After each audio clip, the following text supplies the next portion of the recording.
തലസ്ഥാനത്ത് കുടിവെള്ള വിതരണം പൂർണ്ണമായി പുനഃസ്ഥാപിക്കാനായില്ല. നേമം വട്ടിയൂർക്കാവ് നിവാസികളാണ് ഇപ്പോഴും ദുരിതത്തിൽ കഴിയുന്നത്. കുടിവെള്ള പ്രതിസന്ധിക്ക് പിന്നാലെ ഉന്നത ഉദ്യോഗസ്ഥരുടെ യോഗം വിളിച്ച് ജലവിഭവ മന്ത്രി. വ്യാഴാഴ്ചയാണ് യോഗം. ഈ റെയിൽവേ ഇരട്ടിപ്പിക്കലുമായിട്ട് ബന്ധപ്പെട്ടാണല്ലോ ഇപ്പോൾ നമുക്ക് ഈ ലൈനിലേക്ക് പോകേണ്ടി വന്നൊരു പ്രശ്നം ഉണ്ടായി വന്നത്. പക്ഷേ അതും ആവശ്യമാണെന്ന് കണ്ട് പെട്ടെന്ന് തീർക്കാം എന്ന് വിചാരിച്ച് ചെയ്തൊരു ജോലിയിൽ വന്ന ഒരു ചെറിയ പിഴവാണ് ഇതിനിപ്പോൾ കാരണമായത്. പ്ലാന്റ് അടക്കം നിർത്തിവെച്ച് പണികൾ നടത്തിയിട്ടുണ്ട്. അന്നൊന്നുമില്ലാത്ത പ്രയാസം ഇപ്പോൾ നഗരത്തിലുണ്ടായി എന്നുള്ളത് ചില ഉദ്യോഗസ്ഥന്മാരുടെ വീഴ്ച തന്നെയാണ്. അത് പരിശോധിക്കാൻ വേണ്ടി ഗവൺമെന്റ് തയ്യാറാകണം. അത് ചൂണ്ടിക്കാണിച്ചുകൊണ്ടാണ് കത്ത് നൽകുന്നത്. സ്വാന്തന സാജു വിവരങ്ങളുമായി ചേരുന്നുണ്ട്. സ്വാന്തന, ഈ നേമം വട്ടിയൂർക്കാവ് ഭാഗങ്ങളിലേക്ക് വെള്ളം എത്തിക്കാൻ കഴിഞ്ഞിട്ടുണ്ടോ? അതിനുള്ള എന്തെങ്കിലും പ്രവൃത്തികൾ പുരോഗമിക്കുന്നുണ്ടോ? ഇപ്പോൾ ഏതെല്ലാം ഭാഗത്ത് വെള്ളം വിതരണം ചെയ്തു കഴിഞ്ഞു?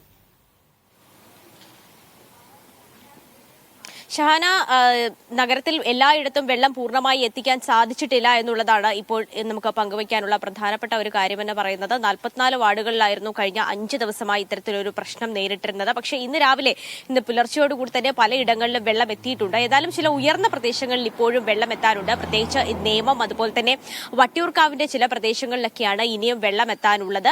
ഈ നേമത്തൊക്കെ തന്നെ രാവിലെ നമ്മൾ പലയിടങ്ങളിലും പോയതാണ്. പലയിടങ്ങളിലും ചിലപ്പോൾ രാവിലെ ഒന്നും തന്നെ അവിടെ വെള്ളം ഉണ്ടായിരുന്നില്ല. പക്ഷേ ആ പ്രദേശങ്ങളിലൊക്കെ വൈകുന്നേരത്തെ വെള്ളം എത്തിയിട്ടുണ്ട്. എന്നാൽ ചില ലൈനുകളിലൊന്നും ഇപ്പോഴും വെള്ളം എത്തിയിട്ടില്ല.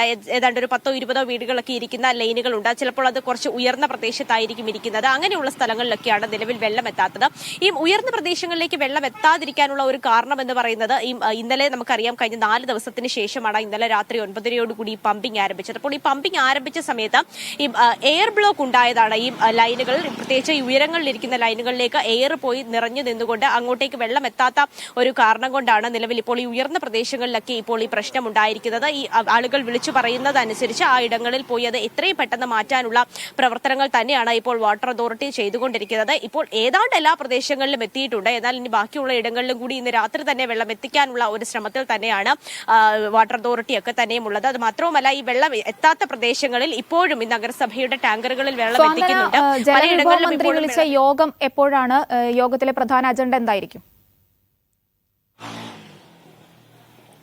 ഷഹാന, ഈ വരുന്ന 12-ാം തീയതിയാണ് ഈ യോഗം വിളിച്ചിരിക്കുന്നത്. ഈ 12-ാം തീയതിയിലത്തെ യോഗത്തിൽ ഏറ്റവും പ്രധാനമായി ചർച്ച ചെയ്യുക എങ്ങനെയാണ് ഇത്തരത്തിലൊരു വീഴ്ചയുണ്ടായത്, അല്ലെങ്കിൽ എന്തൊക്കെ പ്രശ്നങ്ങളാണ് സംഭവിച്ചത് എന്നായിരിക്കും പ്രധാനമായി ചർച്ച ചെയ്യുക. കാരണം എന്ന് പറയുന്നത് 2 ദിവസം കൊണ്ട് ഈ പണി തീർക്കാമെന്ന് പറഞ്ഞുകൊണ്ട്, അത് 48 മണിക്കൂർ പറഞ്ഞുകൊണ്ടായിരുന്നു വാട്ടർ അതോറിറ്റി ഈ ഒരു പൈപ്പ് ലൈനിന്റെ പണി ആരംഭിച്ചത്. പക്ഷേ ഈ 2 ദിവസം എന്നുള്ളത് 4 ദിവസമായി ഇപ്പോൾ 5 ദിവസമായിരിക്കുകയാണ്. അതിന് പിന്നാലെയാണ് മന്ത്രി റോഷി അഗസ്റ്റിൻ ഉന്നത ഉദ്യോഗസ്ഥരെ വിളിച്ചു ചേർത്തുകൊണ്ട് ഒരു യോഗം വിളിക്കാൻ ഇപ്പോൾ തീരുമാനിച്ചിരിക്കുന്നത്. അത് മാത്രവുമല്ല, വരും കാലങ്ങളിൽ ഇത്തരം പ്രവർത്തനങ്ങൾ നടക്കുമ്പോൾ, പ്രത്യേകിച്ച് ഈ വലിയ നഗരത്തിലേക്കൊക്കെയുള്ള വലിയ ലൈനുകൾ ബ്ലോക്ക് ചെയ്തുകൊണ്ടുള്ള ഈ പണി നടക്കുമ്പോൾ എന്തൊക്കെ തരത്തിലുള്ള എന്തൊക്കെ കാര്യങ്ങളാണ് ഇനി മുൻപോട്ടേക്ക് പോകുമ്പോൾ അതിൽ എന്തൊക്കെ സ്വീകരിക്കണം, അത് മാത്രമല്ല എന്തൊക്കെ ബദൽ മാർഗങ്ങൾ സ്വീകരിക്കണം എന്നുള്ള കാര്യങ്ങൾ കൂടി ഇപ്പോൾ ചർച്ച ചെയ്യുവാനാണ് യോഗം വിളിച്ചിരിക്കുന്നത്. നമുക്ക് ഈ ദൃശ്യങ്ങൾ തന്നെ കാണാം ഷഹാന. പലയിടങ്ങളിലും, നഗരത്തിന്റെ പലയിടങ്ങളിലും ഇത്തരത്തിൽ തലങ്ങും വിലങ്ങും കുടിവെള്ളവുമായിട്ട് നഗരസഭയുടെ വാഹനങ്ങൾ ഓടുകയാണ്. പലയിടങ്ങളിലും ഈ പ്രശ്നങ്ങൾ പരിഹരിച്ചിട്ടുണ്ട്. അപ്പോൾ ഇനിയുള്ള ഇടങ്ങളിൽ കൂടി രാത്രി പരിഹരിക്കപ്പെടുമെന്ന് തന്നെയാണ്, ശുഭപ്രതീക്ഷകൾ തന്നെയാണ് ഷഹാന എല്ലാവരും ഉള്ളത്.